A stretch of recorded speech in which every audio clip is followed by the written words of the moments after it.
In this video, I'm going to show you how to make a Roblox UGC item. However, I don't have an idea, so let's go to ChatGPT and get an idea. I need a Roblox accessory idea that's fairly simple for a tutorial. I send that. Sure, here's a simple Roblox accessory you could do. A flower crown. That is not simple. A flower crown. Well, I guess let's get started. As always, we're going to want to start by getting a dummy into Blender here. So go to Roblox Studio over here. Go to the avatar tab, go to rig builder, and then do block rig. Now this adds a block rig, and we're going to go to the position, and then we're going to do 0, 3, 0, and this puts it in the center. And now that's in the center of the scene, go to the explorer, right click on your dummy, export selection, and then it'll come up with a file explorer, and you want to save this dummy in your files. Next, we want to come over to Blender. If you haven't got Blender installed, check out my Blender Beginner Basics tutorial. I'll link in the description and put a tag on the screen right now. However, if you do have Blender, I'm going to show you most of the basics here. We're going to go to File, Import, and then Wavefront OBJ, and click on this. Now you want to locate in your files where you have your dummy saved. I have mine here, dummy OBJ and dummy MTL. And what we want to do is, you want to find the OBJ. Make sure it's not the MTL, make sure it's the OBJ, and just double click on it. And that should bring your dummy into Blender. Your Blender by default probably looks like this. However, if you want yours to look like mine, just come over here to the little down arrow. Then in the viewport shading settings, just copy mine. I change studio to flat.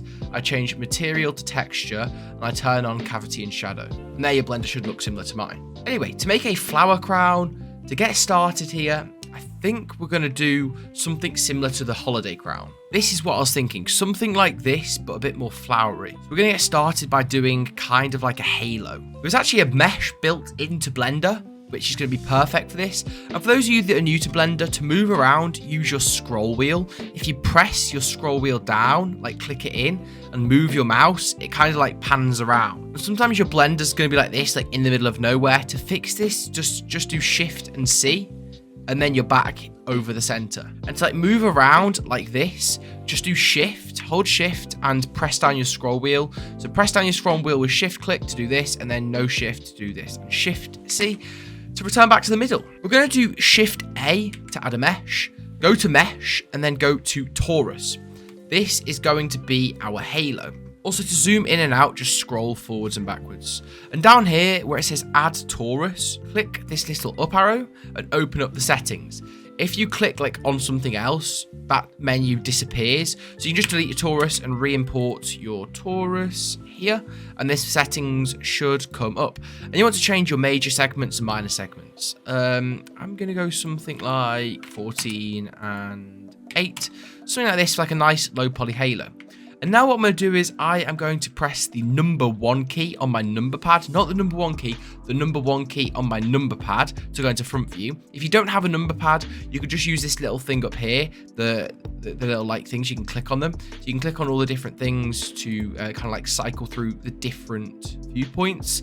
But you can also use the 1 key for front view, 3 key for side view, and 7 key for top view. And this is all on the number pad, not your actual number keys.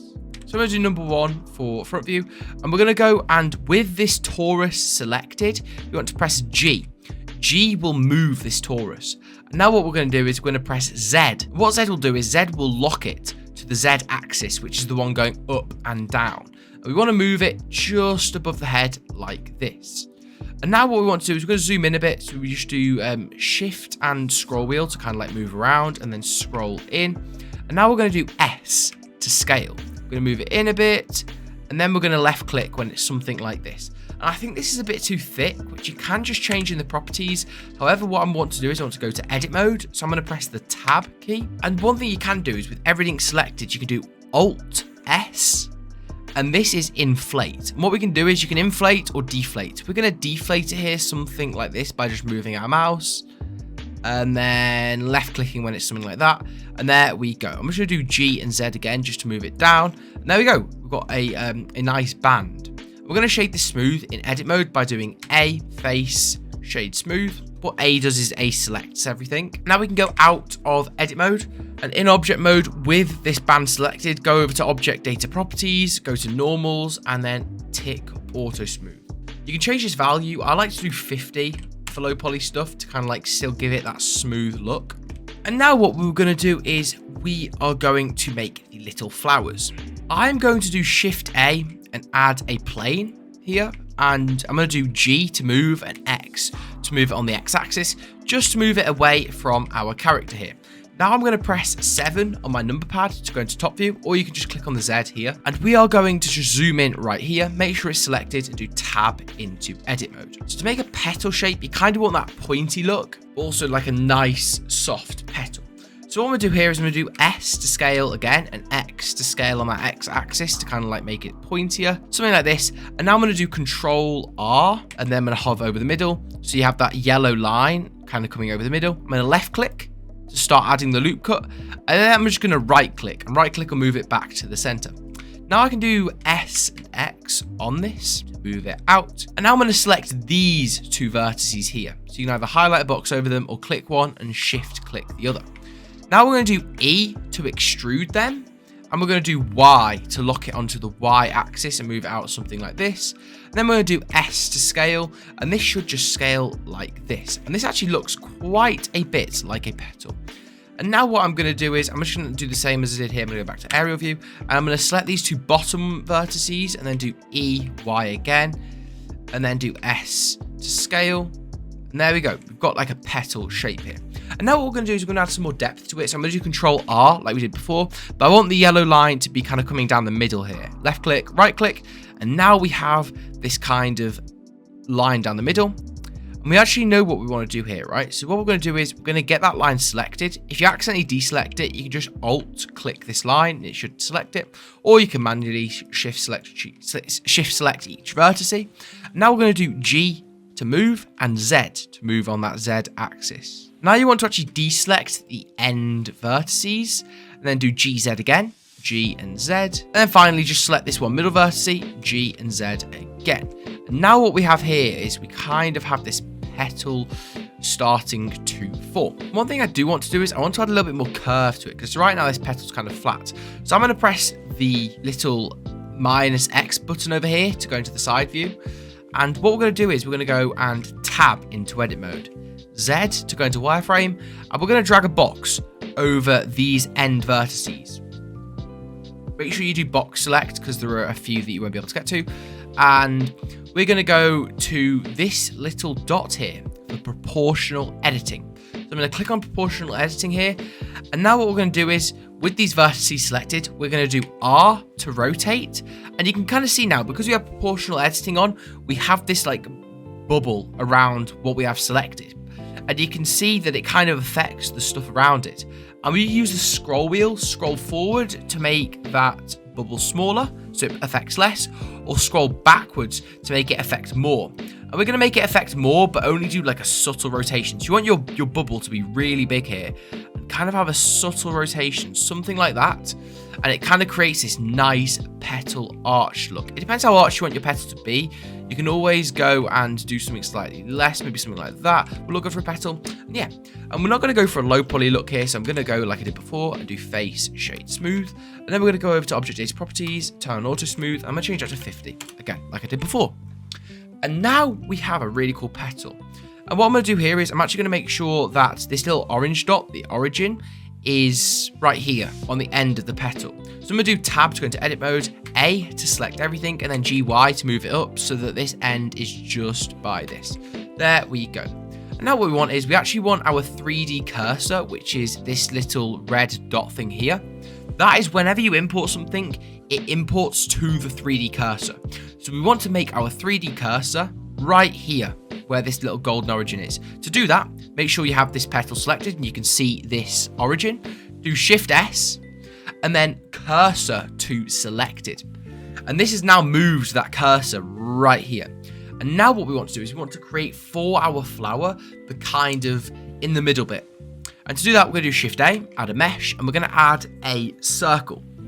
Something like this. And we want this to be low poly. This is like 32 vertices by default. As you see, I've got the menu already popped up here. If it's down here, just open it up. And then go to something like, I will go 8 vertices. There we go. This is a bit big, so I'm going to make sure I have it selected and scale it down, something like this. Tab to go into edit mode. And and then do E to extrude. And because we don't have a face there, it'll go random. So I'm just going to press Z to lock it to the Z axis. I'm going to do scale again with S, and then do F to fill that face. There we go. I'm going to shade smooth on this. Face, shade smooth, object data properties, turn on auto smooth, and change it to 50. And for those of you that might be more interested in the deeper like understanding of each thing we're doing here, the actual normal thing here, this auto smooth, this number here is the angle at which it smooths it. So basically, if it's on 30 degrees, it will only smooth angles less than 30 degrees. So 30 degrees isn't that big of an angle, and because these angles are more than 30 degrees, you can see that they're still harsh. So if we change that to 50, it changes the angle to 50 degrees, which is, more than smooth enough for this. But anyway, back to what we were doing. I'm going to go and do 7 on my number pad to go back into aerial view. Remember, you can just come over here to this thing. And now what we want to do is we want to duplicate this petal. And because we actually have the origin here, we can actually duplicate it by doing Shift D and then right click. This still has duplicated it, but it's duplicated it and moved it inside of the other one. If I move it here with G, you can see it's there. Control Z to undo that. And we're going to do R. And literally here, because we've got the origin over here, it'll rotate around that origin. And you can add as many petals as you want by doing Shift D, right click, R. Shift D, right click, R. And we can keep doing this until we have as many petals as we want. I think I'll do 6 here, 6 petals. And there we go. We have a nice flower here. Now we're going to highlight everything, and then you want to actually make sure your main selection is the middle bit. So what we're going to do is we're going to add everything into one. So just make sure that one of them has this kind of like yellowy light orange glow around it. They should all be dark orange apart from the last one you have selected. You can just like select whichever one you want that to be on, then do Control J, and this will merge them all, and it will choose the origin of the one with the orange glow around it. And now we have a flower, guys. We actually have a flower, which is kind of crazy. I know it's very big, but we can easily scale this down. We're actually going to leave this flower here, just in case we mess it up on the item. We still have a flower we can come back to. So we're going to now do Shift D, and then we're going to do right click. So there is another flower inside of there. I'm going to do 1 on my number pad, just to make this easier to manage. And then I'm going to make sure I have the same one selected, and do G, and bring it just around here. This could literally be a UGC item in of itself, a flower hat. But no, we're going to make this like a more colourful flower crown. And what we're going to do now is we're going to do S to scale down. And you can still see the outline to see how big it roughly is. And there we go. As you can see, we've got something nice and small here. Now I'm going to press 3 on my number pad to go into side view. And then I'm going to do G to move this thing. And just R to rotate. G to move. And then I'm going to scale it down a bit again. I feel like scaling down is better. And then G to move again. And as you see, I've kind of added it to the crown here, and it looks kind of nice. And now what you want to do is, you can do it in aerial view by pressing 7 on your number pad, or using the thing in the top right corner. But we're going to just duplicate these all over. And you want to make sure that they do have some randomness, but of course you can't have infinite amounts of randomness. And here it might be actually find easier to hide your dummy. I'm going to hide everything here, and I'm just going to work with it like this. So again, I'm going to go to the top view and just duplicate these things all around. And whilst I'm duplicating them, I might want to go and select each individual one and kind of like rotate it a bit. Maybe even move them like more to the underside and scale them. Add like a little bit of variation in scale, just to have these a little bit different. Because if they're all exactly the same, they're going to start to get boring fast. So you want to try and just scatter these things around. And yeah, okay, so here you can see I have got quite a few. You could have more, of course. However, I'm not going to here, just because this whole video is literally just demonstration purposes. However, on an avatar, it actually looks really cool in my opinion. And it's still very basic to be made. It's just using the beginner's basics a lot, kind of understanding them better. And now it's time to cover the texturing. If you want more of a breakdown, I'll link a video in the description and put a tag right now if you want like a nice way to go through and do this video in depth. However, I'm going to show you quickly now for you more advanced people just how to do it really quickly. So we're going to go here and we're going to hide the dummy again. We're going to select everything here. Then we're going to, with everything selected, we're going to do Shift select the torus again, so that has the kind of like light orange outline, and then do Control J. And this just allows the origin to be in the middle. Now what we want to do is we want to go over to the checkered ball, and then click New, add material, and then go to base color, click the little yellow orange dot, and then do image texture. Now we're all set up.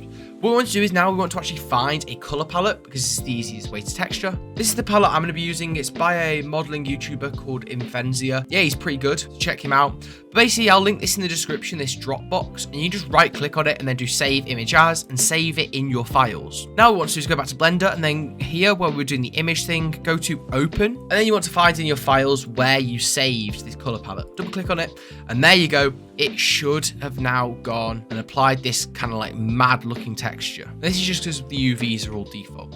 And if you can't see the texture right now, it's just because you didn't copy my viewport shading settings before. So you're going to copy these viewport shading settings, just click the little down arrow here. But that doesn't matter anyway. We're going to go over to the UV editing tab.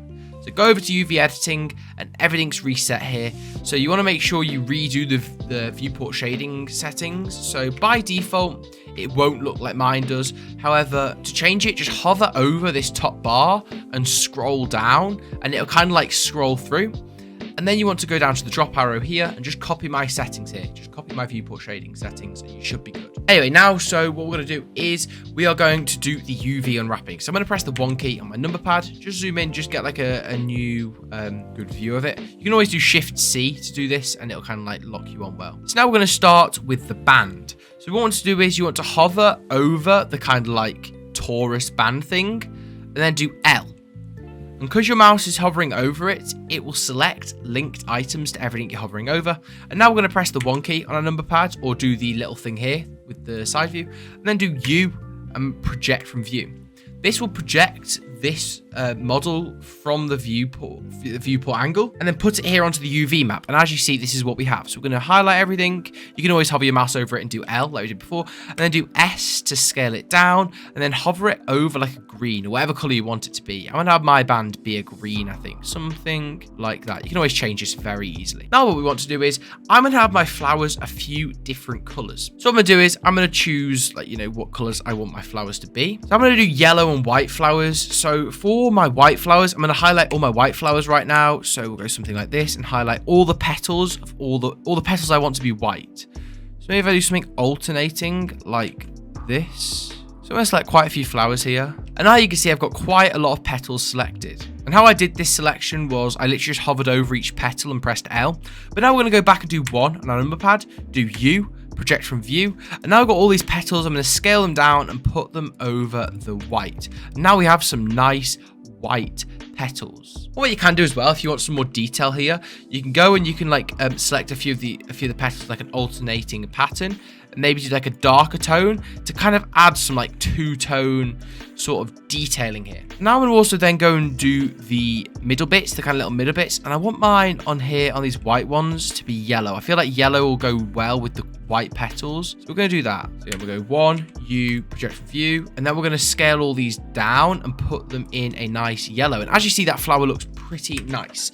And now you want to use the same strategy for all the different petals. Maybe you want to do loads of different colors. Maybe you want to go here and make this one right here. Maybe you want to take it and you want to make it a pink one. If I scale this down here, put it in like a nice pink one, you know, something like that you might like the look of. And then I can project this from view, dark purple. And there we go. You can start to have some, you know, experimentations with different colors that you like. And this is what it's all about, trying to play around and make the best looking finished product. There we go. You go back to layout here and you will see, if you unhide your dummy, your crown is finished. Let me know in the comments if you want to see more UGC videos like this where AI picks what I make. Even if it's hard like this one, I can teach you guys how you can tackle it. Anyway, yeah, comment down below any ideas you got.